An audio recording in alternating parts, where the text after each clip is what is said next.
The haunted TikTok filter. Yo, Twisted Theater fam, it's ya boy Denzo, here to spill the tea on a story so cursed it'll make you delete your TikTok faster than you can say shadowban. Tonight's tale is about a haunted filter that turned a girl's For You page into a For Your Funeral page. Let's dive in. Meet Clara, your average Gen Z queen.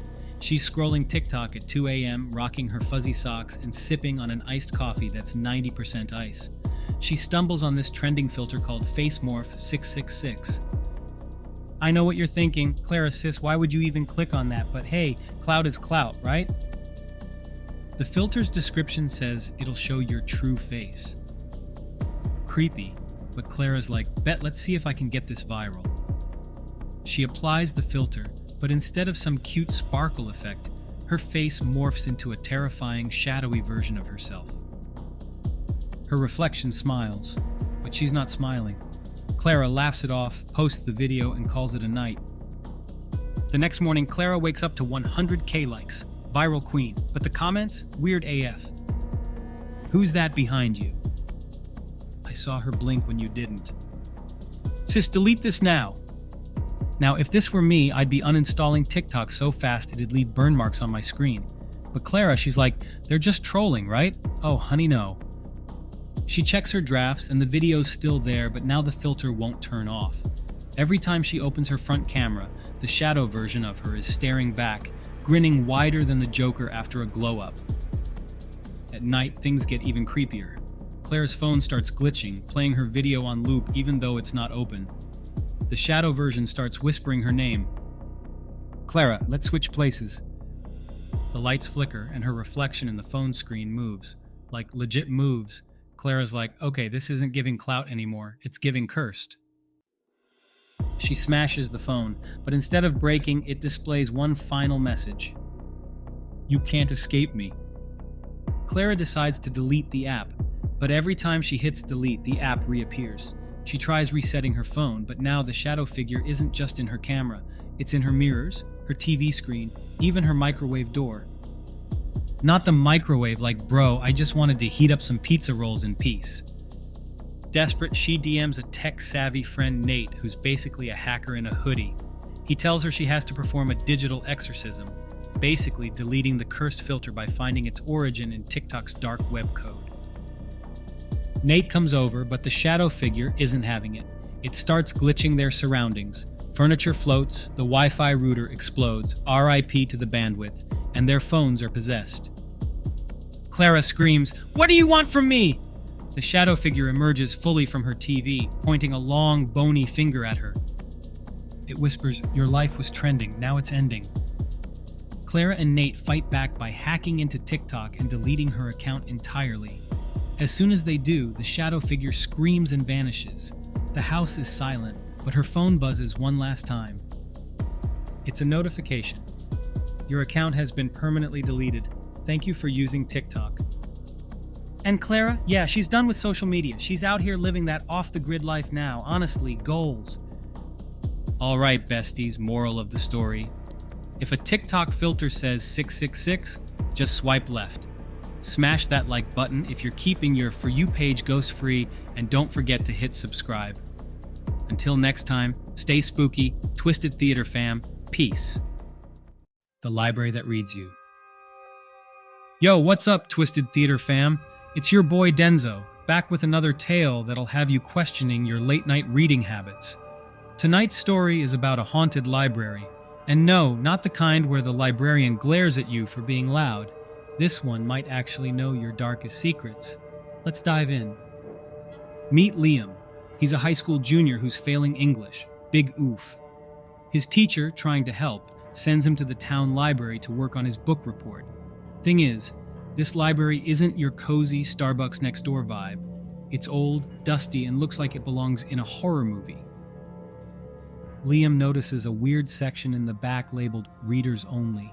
He's like, okay, but isn't that the point of a library? But the vibes are straight up eerie.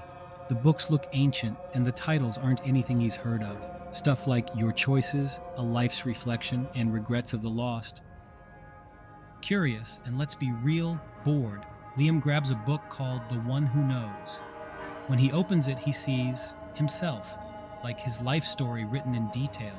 Every embarrassing moment, every secret he's never told anyone, all on the pages. At first, he laughs it off, thinking it's some weird coincidence, but then he flips to the last chapter. It describes something that hasn't happened yet.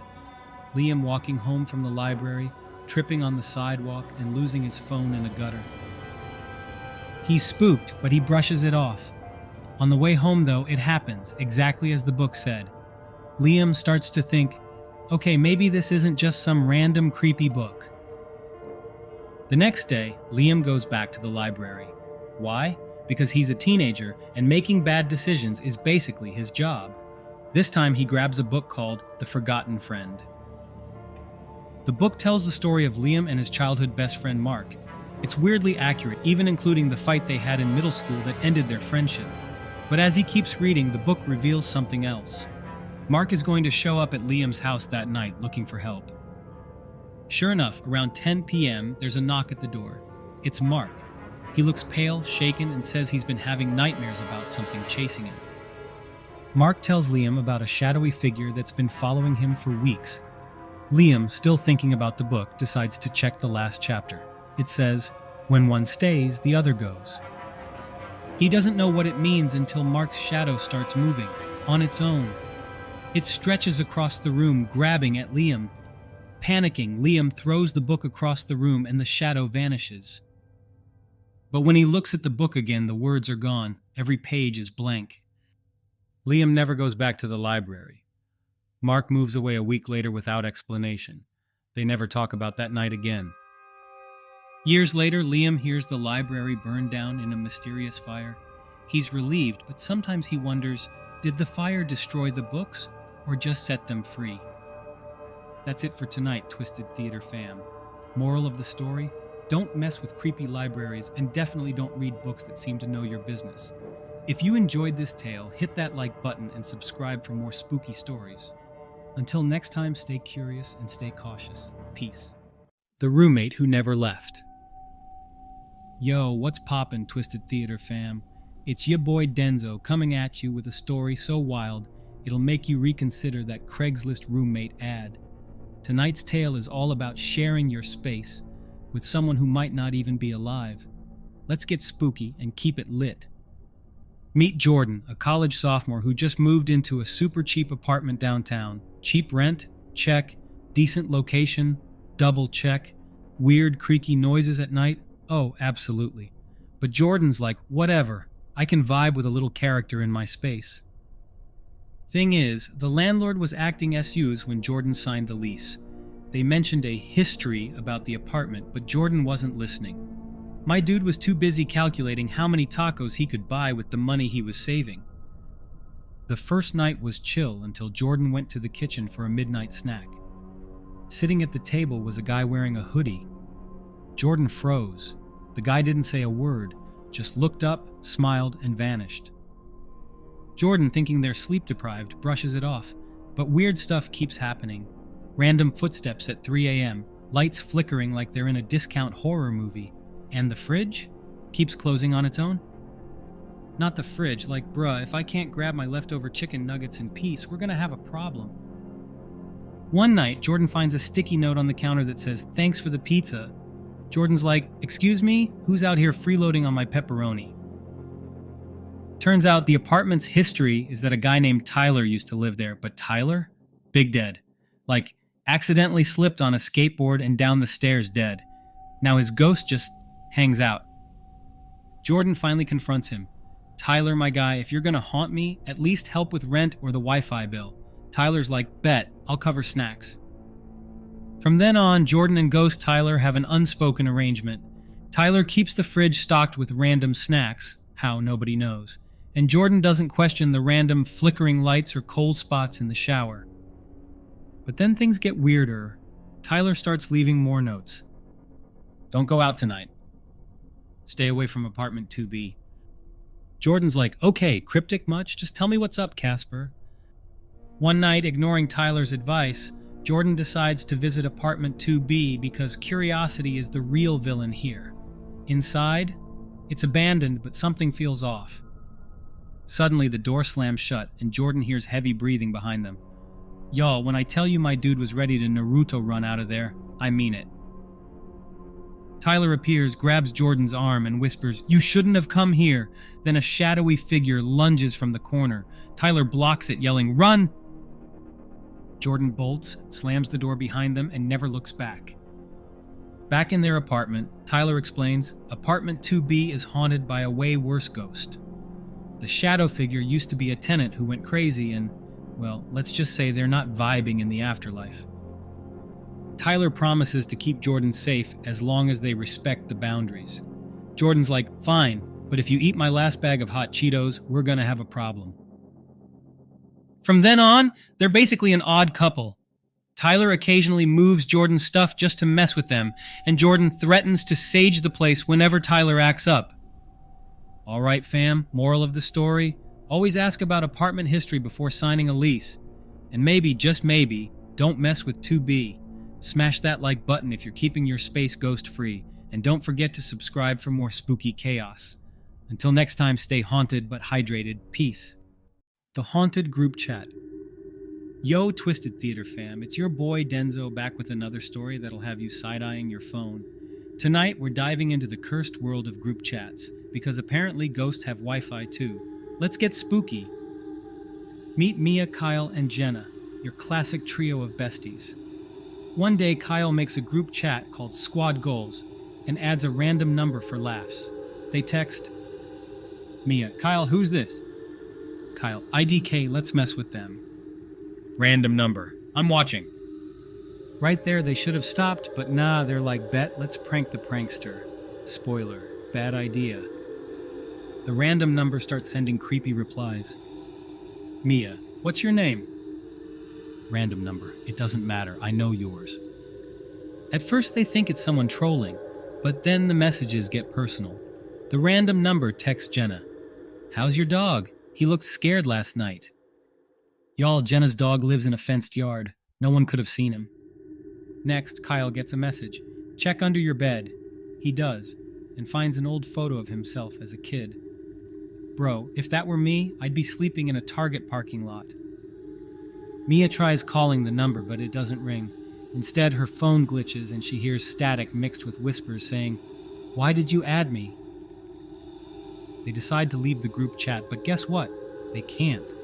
Every time they try, the app crashes. Then a new rule appears in the chat. You leave, you die. Jenna, "Okay, this isn't funny anymore." Random number, "It was never funny." The messages keep coming, telling them secrets they never told anyone. Mia gets a text saying, "Remember the time you lied to your mom about the broken vase?" She gasps. Fam, she thought her cat did it. Desperate, the trio decides to meet up and confront the situation together. Jenna suggests they track the number using Kyle's tech skills. He's like, "Okay, Mr. Robot time." But as soon as Kyle starts typing, all their phones freeze. The group chat sends a final message. "I'm already here." The lights go out and a shadowy figure appears in the corner of Mia's room. It's wearing a hoodie and looks distorted, like a glitch in reality. Jenna screams, "What do you want from us?" The figure replies, "To stop adding strangers to your life." Then it vanishes and their phones reboot. The group chat is gone. After that night, they never talk about the incident again. Kyle deletes every group chat he's ever made. Mia switches to email. Jenna's like, "I'm going off the grid." But sometimes, late at night, they get random texts that just say, "All right, fam, lesson of the day. Don't add random numbers to your group chats. You might end up with more than just bad vibes. Smash that like button, subscribe, and comment your creepiest text story below. Until next time, stay spooky, but stay smart. Peace. The Couch That Eats You. Yo, Twisted Theater fam. It's your boy Denzo here to ruin furniture shopping for you forever. Tonight's story is about a couch so comfy, it might just keep you forever. Buckle up because this one's about to sit you down and never let go. Meet Tara, a 20-something who just moved into her first apartment. She's broke, stressed, and her current couch is 3 milk crates stacked together. So when she finds a gorgeous vintage couch for free on a resale app, she's like, "Let's go!" The listing reads, "Antique couch, must pick up tonight. Do not sit on it before purchase." Now listen, fam, if someone says don't sit on it, you don't ask questions, you run. But Tara's like, it's probably a liability thing. Girl, no. She drives to a creepy old house, picks up the couch. The owner doesn't even come out to say hi, red flag number 1, and drags it home. That night, after setting it up in her living room, Tara flops down on her new couch with a bag of chips and Netflix queued up. The couch, super comfy, like way too comfy. She sinks into it deeper than expected, but she brushes it off as the couch breaking in. But then she can't get up. Y'all, imagine being stuck in a couch like it's quicksand and all you wanted was to chill. That's an F in the chat for Tara. She struggles, but the more she moves, the deeper she sinks. It feels like invisible hands are pulling her in. Freaking out, she finally manages to roll off and lands on the floor. That's when she notices claw marks, actual claw marks under the cushions. The next morning, Tara decides to investigate. She flips the couch over and finds a small old tag sewn underneath. It reads, "Beware the comfort, it feeds." Girl, I would have noped out so fast I'd leave a Tara-shaped hole in the wall, but no, Tara's like, maybe it's a joke. Sweetie, do I look like I'm laughing? She throws a blanket over the couch, deciding she'll deal with it later. But weird stuff starts happening. Every time she walks by, she feels a tug, like the couch is trying to pull her back. At night, she hears faint whispers. "Sit, stay, forever." And her snacks, they keep disappearing. Tara blames her roommate until she realizes the couch is vibrating slightly, like it's chewing. Things come to a head when Tara's roommate Alex plops down on the couch one afternoon. Tara yells, "Don't sit on it!" But it's too late. The couch grabs Alex, not just sinks them in, grabs. Arms pop out of the cushions and pull Alex into the depths. Tara screams, grabbing the nearest weapon, a decorative cactus, and stabs the couch. It lets out an ungodly growl and spits Alex back out, covered in crumbs and half a bag of Doritos. Desperate, Tara pours salt all over the couch, grabs a lighter, and sets it on fire. The couch thrashes and growls, but eventually burns to ash. After the couch is gone, Tara and Alex agree never to pick up free furniture again. But sometimes late at night, Tara hears a faint voice whisper from the empty corner of the room, "I'll be back, and comfier than ever." Alright fam, lesson of the day. Free stuff isn't worth it if it comes with claw marks or starts eating your friends. Smash that like button if you're sticking to beanbags from now on. And don't forget to subscribe for more spooky shenanigans. Until next time, stay comfy but cautious. Peace. The elevator to nowhere. Yo, what's good, Twisted Theater fam? It's your boy Denzo, back with a story that'll make you think twice before stepping into an elevator. Tonight's tale is about a button that doesn't belong, a floor that doesn't exist, and a ride you'll never forget. Buckle up, besties.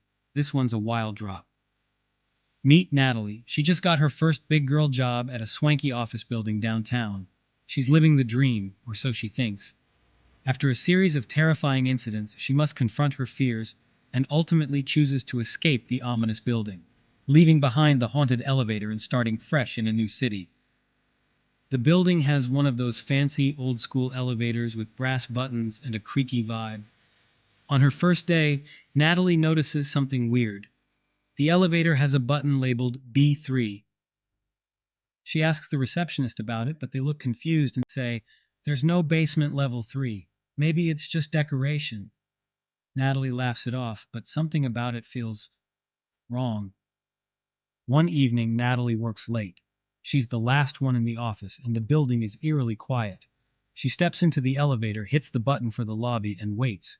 But instead of going down, the elevator jolts to a stop. The lights flicker, and the B3 button starts glowing. She didn't press it, but the elevator begins descending. Girl, at this point, I'd be scaling the walls like Spider-Man, but Natalie? She's just standing there like, well, this is awkward. The elevator stops with a ding, and the doors slide open. What she sees is nothing, just darkness. No hallway, no lights, just an endless void. The elevator stops with a ding, and the doors slide open. What she sees is nothing. Just darkness.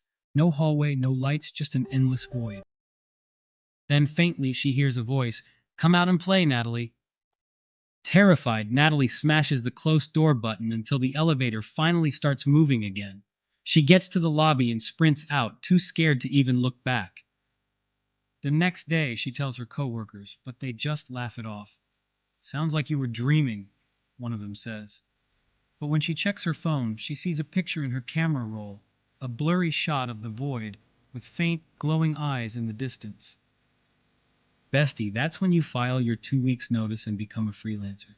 Like, who needs an office job that badly? A few days later, Natalie stays late again. Bad decisions are kind of her thing. This time, she's determined not to touch the elevator. She takes the stairs. But halfway down, she hears footsteps behind her, heavy, echoing footsteps. She turns around, nobody's there. Panicking, she bolts back to the elevator, thinking, at least it's faster. But when she steps in, the elevator immediately descends. When the doors open again, she's back at B3. The voice is louder this time. Why don't you stay, Natalie? She sees shadowy figures in the void now, slowly moving toward her. One of them steps into the dim light. It's her, but twisted, with hollow eyes and a crooked smile. Natalie presses every button frantically.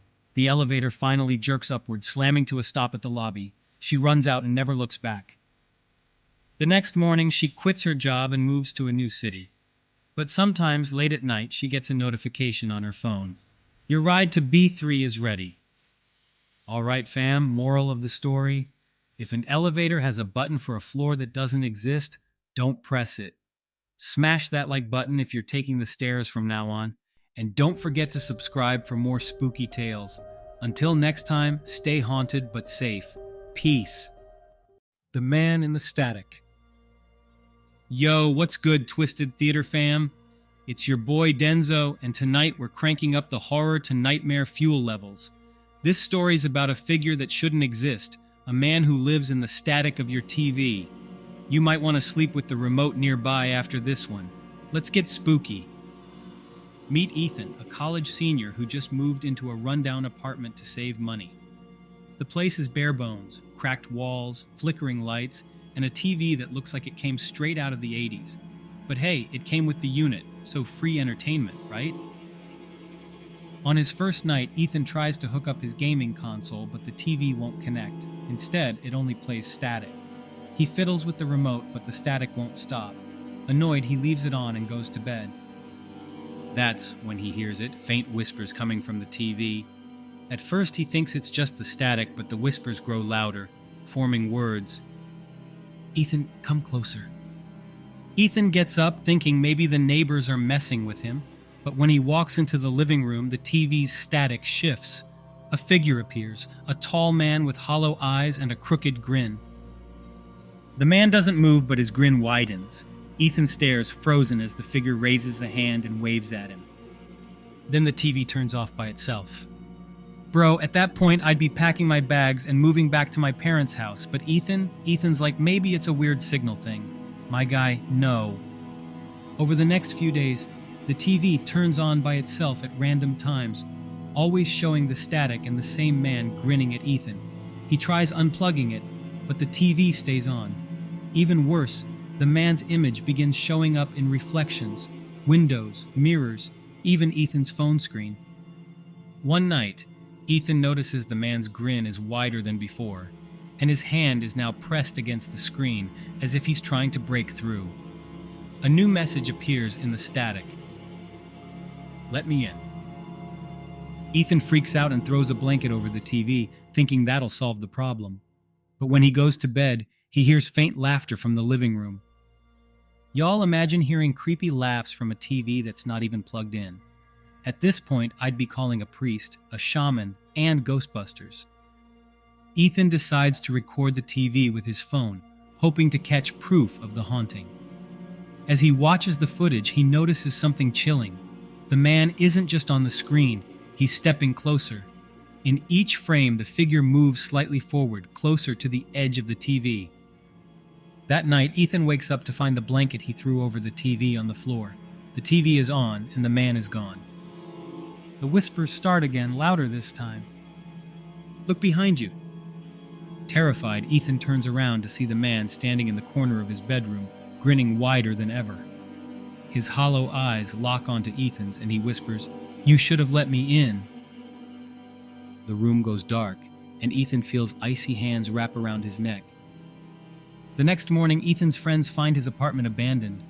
The TV is smashed, but the static still plays on the cracked screen. Ethan is nowhere to be found. Some say if you stare into static long enough, you'll see him, the man grinning, waiting for you to invite him in. All right, fam, morale of the story.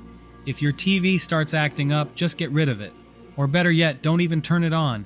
Smash that like button if this gave you chills, and don't forget to subscribe for more nightmares in story form. Until next time, sleep tight, or maybe don't. Peace. The door that shouldn't be there. Yo, Twisted Theater fam, it's your boy Denzo, bringing you a story so terrifying, it'll have you questioning every closed door in your house.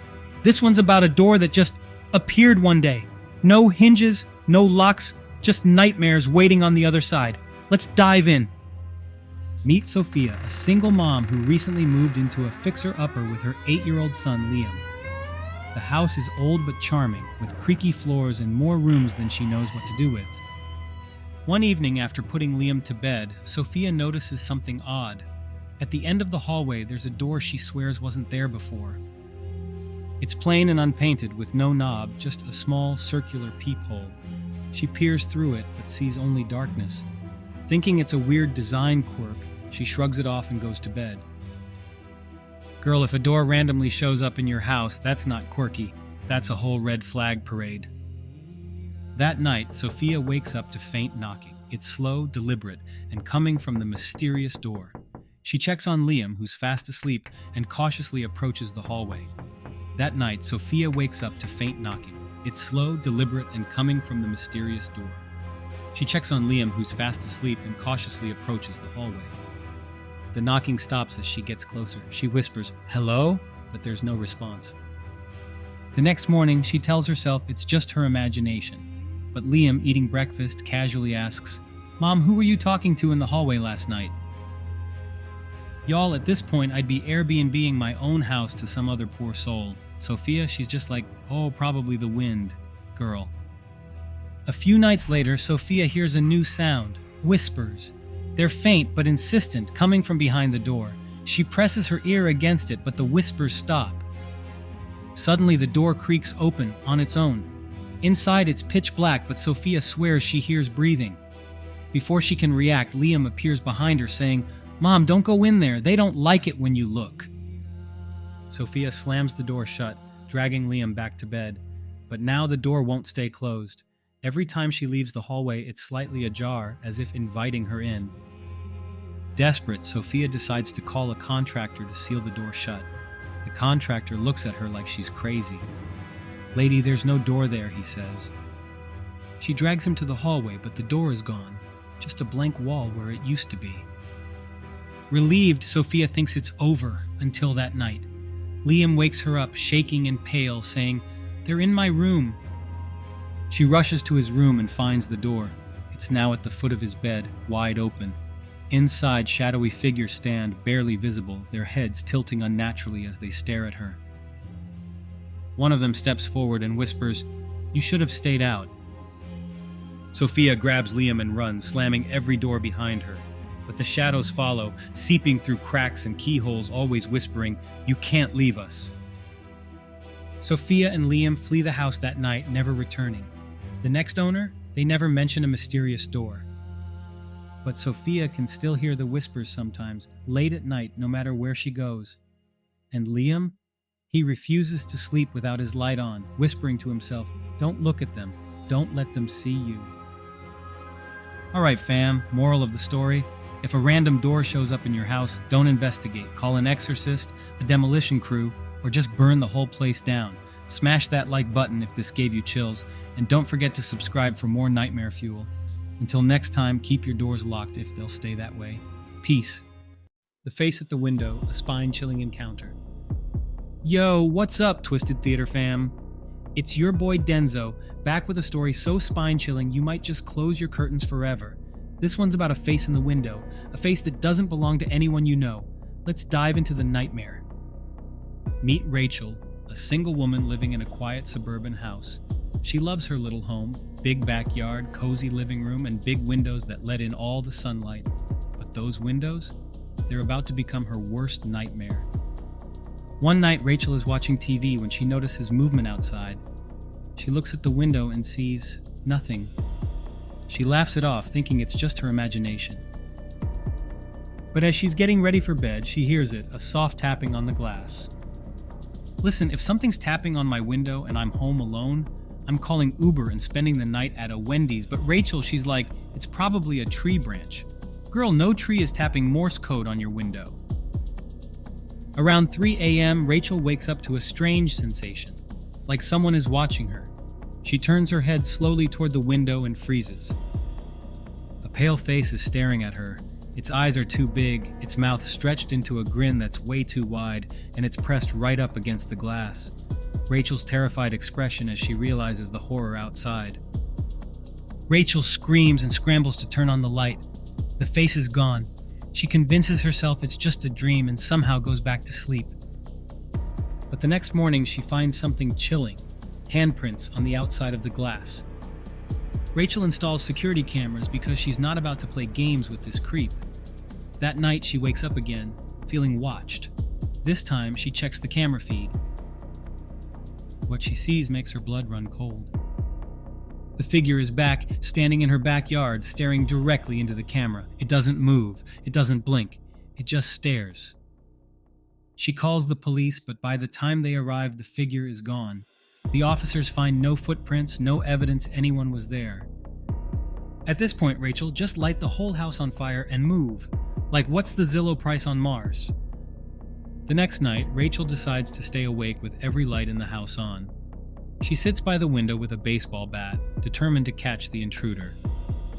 Around 3 a.m., the tapping starts again. This time, it's louder, more insistent. Rachel shouts, "Who's there?" But there's no reply. Suddenly, all the lights in the house go out. The only illumination comes from the pale moonlight streaming through the window. Rachel grabs her phone to check the cameras, but the feed is static. And then she hears it. A voice, soft and distorted, coming from outside. "Let me in, Rachel." Terrified, she inches toward the window. The face is back, grinning wider than before. Its mouth opens impossibly wide, revealing rows of sharp teeth. The glass begins to crack as the figure presses harder, whispering, "Let me in, I'm so cold." Rachel screams and bolts for the front door, but it won't open. She hears heavy footsteps behind her. Rachel is never seen again. The next morning, her neighbors find her house empty, with every window shattered from the inside. The only thing left is her security camera feed, which shows the figure climbing into her window and whispering, "She let me in." Now, locals say if you're awake at 3 a.m. and hear tapping on your window, don't look. Because if you see the face, it might decide to stay. All right, fam, moral of the story. If you hear tapping on your window at night, just pretend you're dead. Smash that like button if you're investing in blackout curtains, and don't forget to subscribe for more nightmare fuel. Until next time, sleep tight if you can. Peace. The Mirror That Lied. Yo, what's up, Twisted Theater fam? It's your boy Denzo, back to ruin something else you thought was safe, mirrors. Yep, tonight's story is about a mirror that does more than just reflect your bad hair days. Let's get spooky. Meet Lily, a 20-something thrift store junkie who loves finding quirky decor for her apartment. One day, she spots an antique mirror with an intricately carved frame. It's dusty, old, and kinda creepy, but hey, it's $10. She's like, "Let's go!" The cashier gives her the ultimate red flag. This mirror's been here a while, no one ever keeps it long. Lily just laughs it off. Guess they couldn't handle their reflection, she jokes. Girl, if the thrift store employee is acting SUs about the product, put it back. No one's giving away antique mirrors for $10 unless it's cursed AF. She takes it home, hangs it in her bedroom, and admires her new find. That night, Lily is brushing her teeth when she notices something weird in the mirror. Her reflection is off. It's smiling, but she's not. She stares, thinking maybe it's a trick of the light, but then her reflection raises its hand and waves. Lily drops her toothbrush and runs out of the bathroom, slamming the door behind her. If my reflection starts freelancing on its own, that mirror's going straight to Craigslist with a price tag that says free if you pick it up yourself.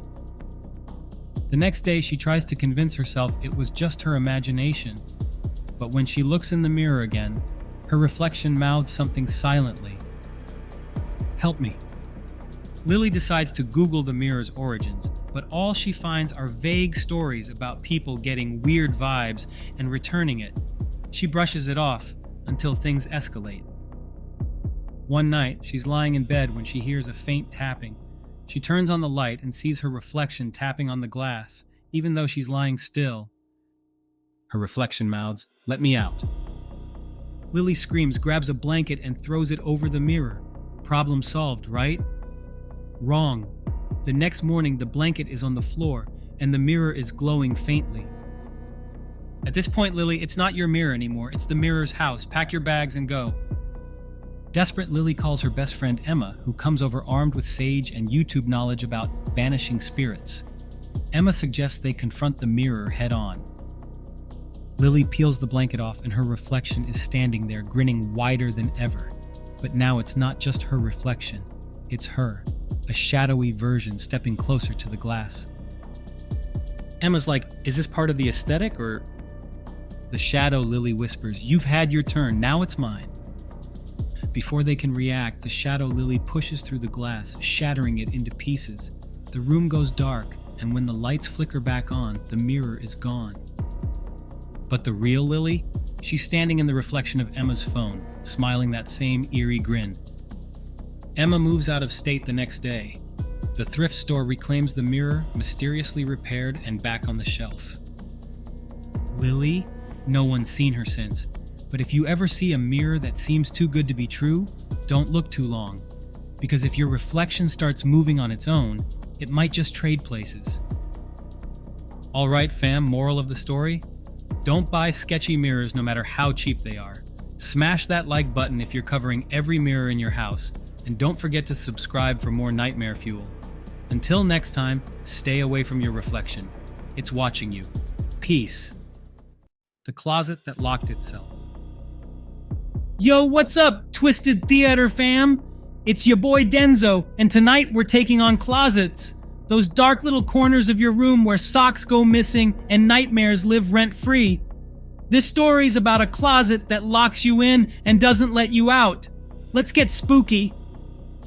Meet Ava, a recent college grad who just moved into her first solo apartment. It's a cute little place, great location, affordable rent, and only one downside. The bedroom closet doesn't have a lock, but it still gets stuck sometimes. The landlord is like, "Oh, it's just old wood expanding, totally normal." Ava shrugs it off because, hey, she got a deal. Listen, if the landlord says totally normal, it's probably not. That's like buying a car and the dealer saying, "The brakes are quirky, but don't worry." Her first night in the apartment is quiet. Too quiet. No city noise, no neighbors, just the faint sound of creaking wood from the closet. Her first night in the apartment is quiet. Too quiet. No city noise, no neighbors, just the faint sound of creaking wood from the closet. Ava decides to unpack and hang her clothes, but when she opens the closet, she notices something weird. The inside feels colder than the rest of the room, and there are deep scratch marks on the back wall. Girl, at this point you don't need a housewarming party, you need an exorcist, but Ava's like cool vintage vibes. Nope. Later that night, as she's drifting off to sleep, she hears the closet door creak open. She sits up, heart pounding, but the door is barely ajar.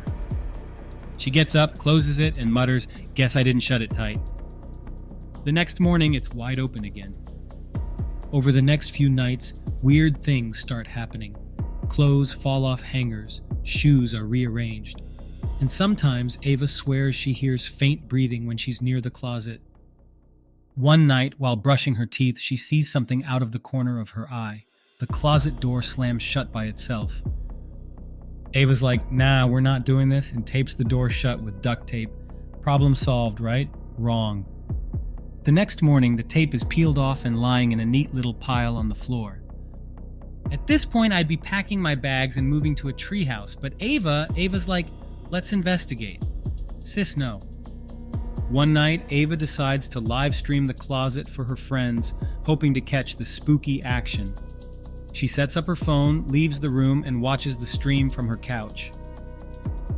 At first, nothing happens. Then the door starts shaking violently. It flies open, revealing pitch-black darkness. Suddenly, something moves. A shadowy hand reaches out and pulls the phone into the closet. The stream cuts to static. Terrified, Ava runs back to her room and finds her phone lying on the bed, the closet door shut tight. At this point, the closet is your landlord. Send your rent check and get out. Later that night, the closet starts knocking. Loud, slow knocks. Then a voice, low and raspy, whispers, "Come inside, Ava." The door creaks open and she sees a figure, tall, shadowy, with glowing red eyes. Before she can run, the figure lunges at her. Ava's friends call the police when she stops answering texts. They find the apartment empty, except for the closet. When they open it, there's nothing inside but a single hanger swinging back and forth. Now the closet is the landlord's problem again. But rumor has it, if you rent that apartment and leave your closet door open at night, you'll hear soft whispers asking for Ava to come back. Alright, fam, moral of the story, if a closet starts acting out, just leave it alone, or better yet, leave the whole apartment. Smash that like button if you're nailing your closet doors shut, and don't forget to subscribe for more nightmare fuel. Until next time, keep your closets closed and pray they stay that way. Peace. The Forest That Whispers. Yo, Twisted Theater fam, it's your boy Denzo bringing you the scariest campfire story you'll ever hear, except this one might actually make you cancel your next camping trip. Tonight's tale is about a forest that talks back, and trust me, it's not saying nice things. Let's dive in. Meet Tyler, Mia, and Jess, 3 friends who decide to go on a camping trip to disconnect from technology. They set up their tents in a clearing, surrounded by towering pines and the sounds of nature. As night falls, the friends gather around a campfire, sharing stories under the starry sky. First of all, big mistake. Who needs fresh air and trees when Netflix exists? Second of all, no one disconnects from technology unless they're in a horror story. It's a rule. They set up camp in the middle of Whispering Pines National Forest, a place known for its creepy legends. Local rumors say, if you hear whispers in the woods, it's already too late. But our trio, they're like, sounds fake, but okay. That night, as they sit around the campfire roasting marshmallows, they hear faint whispers coming from the trees. Tyler laughs it off, saying, it's just the wind, but Mia squints into the darkness and says, did the wind just call my name? Jess rolls her eyes. Y'all, it's a forest, chill. But then the whispers grow louder, clearer. Go back. At this point, pack it up, call an Uber, and ghost the entire forest. But nah, they're like, let's stay and investigate. Later that night, they hear branches snapping outside their tent. Tyler grabs a flashlight, unzips the tent, and steps out. He shines the light around, but sees nothing. When he looks down, though, he freezes. There are footprints leading to their tent, but no footprints leading away. Bro, the forest pulled up uninvited and you're just standing there like it's no big deal? Sir, leave. Jess notices something even worse. The campfire is still burning, but their shadows are moving in the wrong direction. Panicking, they decide to leave, but their phones have no signal and the trail they came from is gone. The whispers start again, louder and closer. Stay with us. As they sprint through the forest, the trees seem to shift, closing in around them. Mia trips and looks up to see a figure standing over her, tall, with hollow eyes and branches for arms. It tilts its head and whispers, "Where are you going?" Tyler grabs Mia, and they run until they find an old, abandoned cabin. Inside, the walls are covered with carvings that say, "No escape." At this point, you might as well sit down and let the forest Venmo you to the afterlife, because it's over. The whispers turn into screams as the figures emerge from the woods. Tall, shadowy beings that blend into the trees, their faces twisting into unnatural grins. The next morning, the rangers find an empty campsite. No tent, no gear, just a fire pit still smoldering. The only trace of the trio is a carving on a nearby tree that reads, We stayed too long. Now locals say if you camp in Whispering Pines, you'll hear the whispers too. And if you don't leave when they warn you, you'll become part of the forest. Alright fam, moral of the story, camping is overrated. Smash that like button if you're staying home with indoor plumbing, and don't forget to subscribe for more nightmare fuel. Until next time, stay safe and stay out of the woods. Peace. The lake that traps you forever. Yo, Twisted Theater fam, it's your boy Denzo, back to ruin lakes for you. Tonight's story is about a peaceful little lake where the water's calm, the sunsets are pretty, and oh yeah, it traps people forever. Let's dive in, but not literally. Meet Alex, Jordan, and Sam, three best friends on a road trip to disconnect from the grind. They decide to stop at a remote lake they find on Google Maps called Stillwater Cove.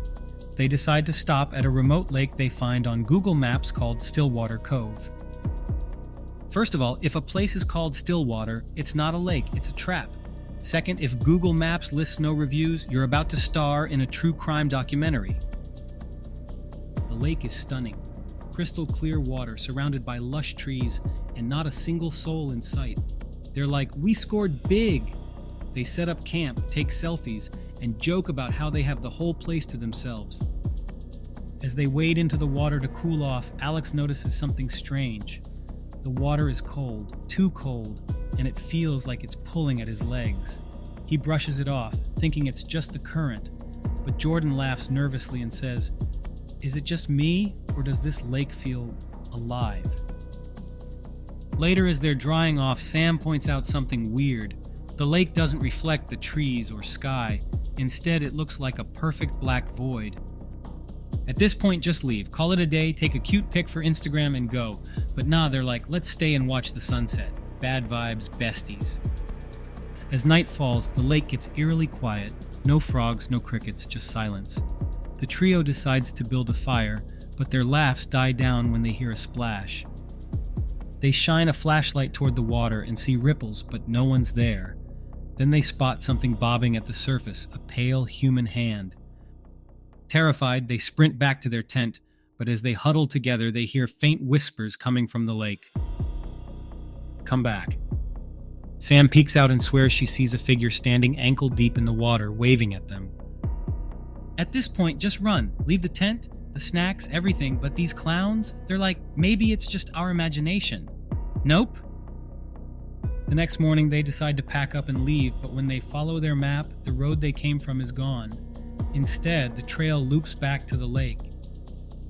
Panicked, they try walking in the opposite direction, but every path leads back to the water.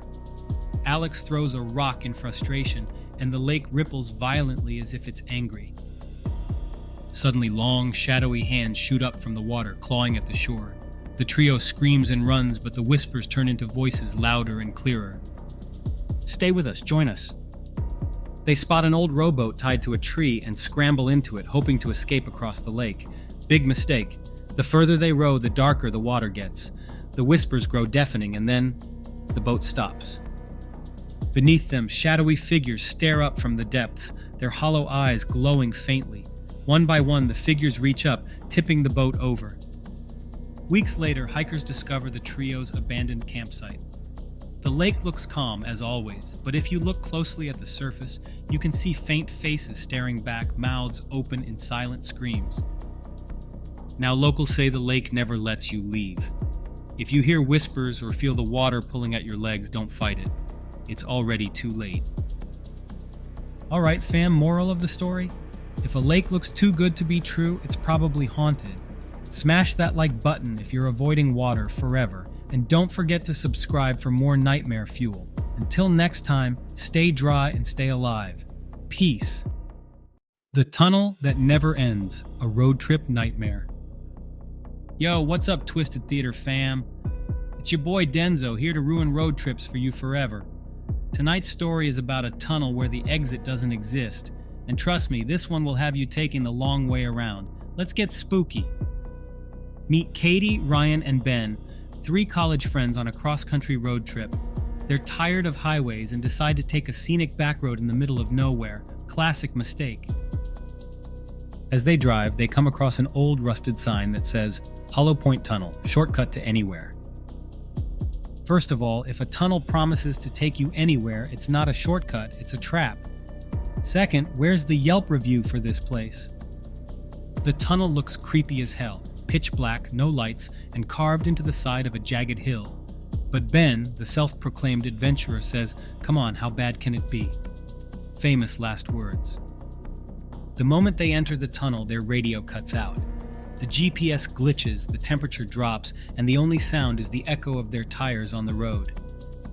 Katie notices the headlights don't seem to reach the walls. Is it just me, or does this tunnel feel way bigger inside than it looks? She asks nervously.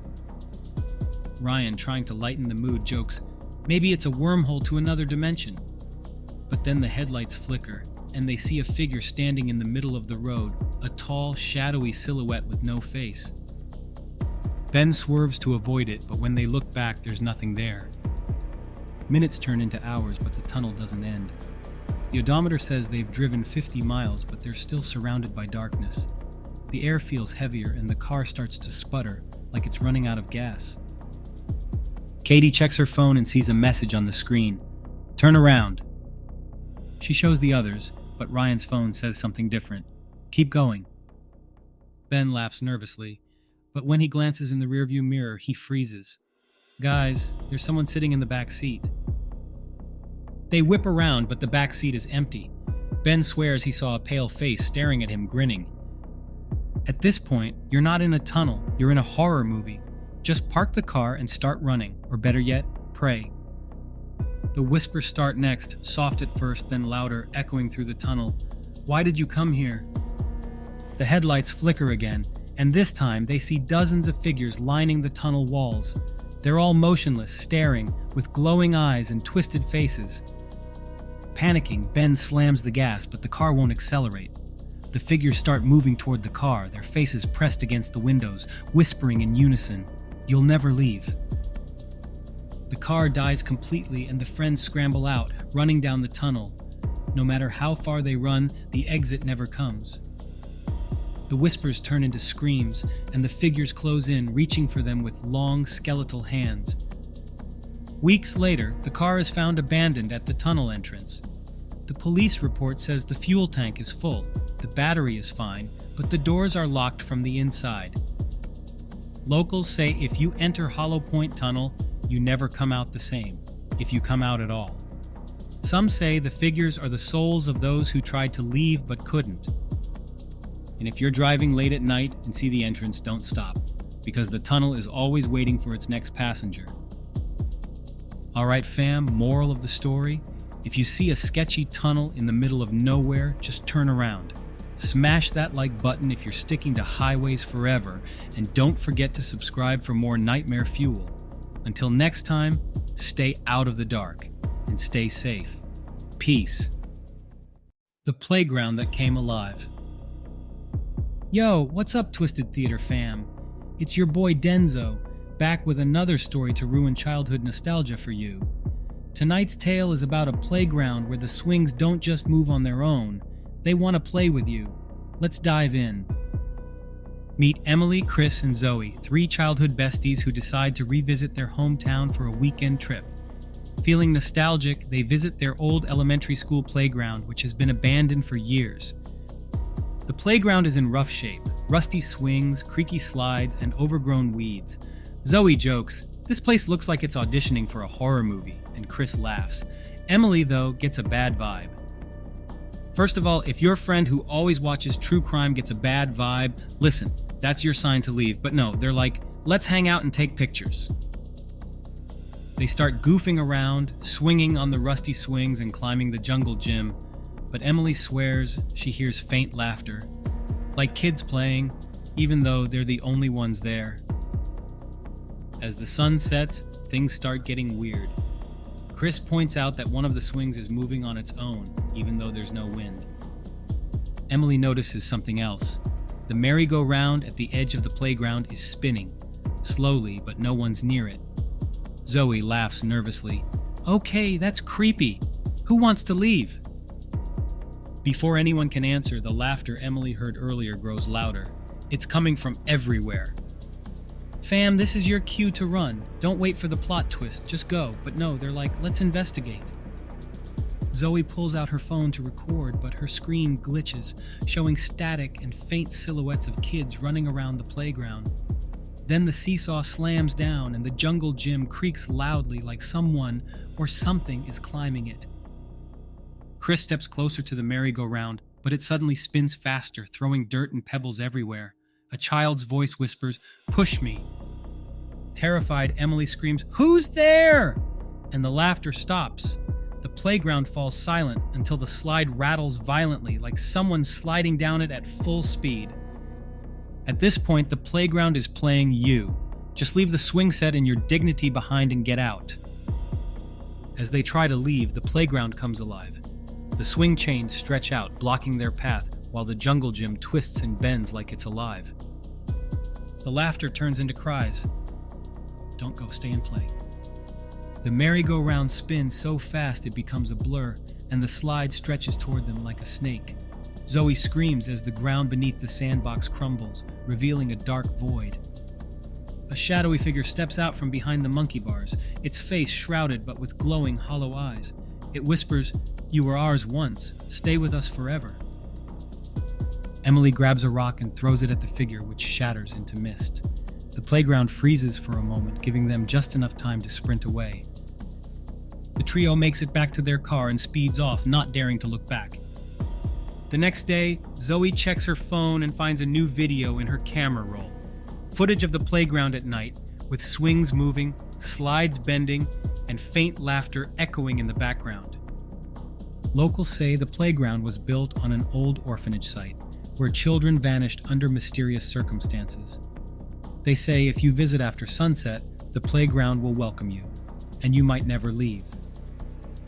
Alright fam, moral of the story, nostalgia is overrated. Smash that like button if you're sticking to adult-sized playgrounds, and don't forget to subscribe for more nightmare fuel. Until next time, stay off the swings and stay safe. Peace. The hotel room that watched a tale of sinister hospitality. Yo, what's up, Twisted Theater fam? It's your boy Denzo, back with a story that'll make you rethink your next vacation. Tonight's tale is about a hotel room with a little too much personality. It's not just watching you sleep, it's deciding if you should ever leave. Let's dive in. Meet Lisa and Mark, a couple on a road trip to celebrate their anniversary. After driving for hours, they decide to stop at a small-town hotel called the Restful Pines Inn. The place is old school, with a giant neon sign that flickers vacancy like it's auditioning for a horror movie. The receptionist gives them a weird look as she hands them the key to room 303 and mutters, "Sleep tight." Okay, first red flag. If the receptionist gives off cryptic vibes, you don't take the key. You take your car and go find a Motel 6. Lisa notices the hallway to their room feels colder than the lobby, and Mark jokes, "Guess they're saving on heating," but Lisa doesn't laugh. The room itself is normal enough: queen bed, outdated floral wallpaper, and a TV that looks like it hasn't worked since the 90s. They drop their bags and decide to crash for the night. That's when Lisa notices the mirror above the dresser. It's tilted slightly toward the bed, and she swears she sees movement in it, but Mark brushes it off as her being tired. Around 3 a.m., Lisa wakes up to a strange sound, faint scratching, like something crawling inside the walls. She nudges Mark awake, but he says, "It's probably rats," and goes back to sleep.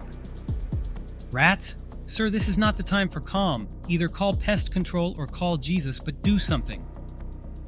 The next morning, Lisa notices the mirror is perfectly clean. Too clean. No dust, no fingerprints, as if someone had just polished it. She leans in to take a closer look, and that's when she sees it. Faint writing, as if traced by a finger on the other side of the glass. It says, "Get out." Lisa screams, but when Mark rushes over, the writing is gone. He laughs it off, saying she's just tired. Later that night, the TV turns on by itself, flickering between static and an old black and white movie. The screen shows a couple lying in the same bed, looking terrified. Then the couple turns to the camera and whispers, "Run!" At this point, Lisa, leave Mark behind and save yourself. He can chill with the rats. Lisa convinces Mark they need to leave, but when they try to open the door, it won't budge. The doorknob turns, but it feels like something is holding it shut. The scratching sound returns, louder now, coming from all around the room. The mirror begins to fog up, and more words appear. It sees you. The lights flicker, and the TV screen shows a distorted version of the room they're in, but there's a shadowy figure standing in the corner, grinning. The figure starts moving toward the bed. Lisa and Mark scream as the walls seem to close in, the air growing colder and heavier. The last thing they hear is a deep, raspy voice whispering, "Stay forever." The next day, the receptionist finds the room empty. The bed is unmade, the TV is on static, and the mirror is cracked. Locals say room 303 has a history. People check in, but they don't always check out. And if you stay too long, you'll end up just like the couple Lisa saw on the TV, trapped forever, part of the room story. Alright fam, moral of the story. If your hotel room gives off weird vibes, just sleep in your car. Smash that like button if you're sticking to Airbnbs from now on, and don't forget to subscribe for more nightmare fuel. Until next time, keep your mirrors covered and stay safe. Peace. The Cabin That Calls You Back. Yo, what's up, Twisted Theater fam? It's your boy Denzo, back with another story that'll have you saying, "Nah, I'll pass on the cabin in the woods." Tonight's tale is about a cozy little getaway spot that doesn't just welcome you, it wants you. Let's get spooky. Meet Jake, Emma, and Mia, three friends who decide to escape the city for a weekend and rent a cabin in the woods. The listing promises peace, quiet, and a perfect spot for stargazing. When they arrive, the cabin looks perfect. Cute little porch, big stone fireplace, and a scenic view of the forest. But Mia notices something weird. The front door has scratch marks around the handle, like someone, or something, was trying to get in. Okay, first red flag. If the door looks like it's seen some battles, maybe don't go inside, but these three, they're like, it adds character. Y'all are about to be the character development in a horror movie. They brush it off and start unpacking. That night, as they're sitting by the fire, Jake hears faint whispers coming from the woods. He laughs nervously and says, "Did one of you leave Alexa outside?" Emma squints into the darkness but sees nothing. "It's probably just the wind," she says as the whispering grows louder, clearer. "Jake, Emma, Mia..." The three of them freeze. "Okay, did the wind just say our names?" Mia asks, clutching her mug. "Fam, this is your cue to pack up and leave. You don't wait for the wind to start a conversation." Later that night, they all wake up to the sound of footsteps on the porch. Jake grabs a flashlight and peeks out the window, but there's no one there. Just the rocking chair on the porch, moving slowly. The next morning, they find strange symbols carved into the trees around the cabin.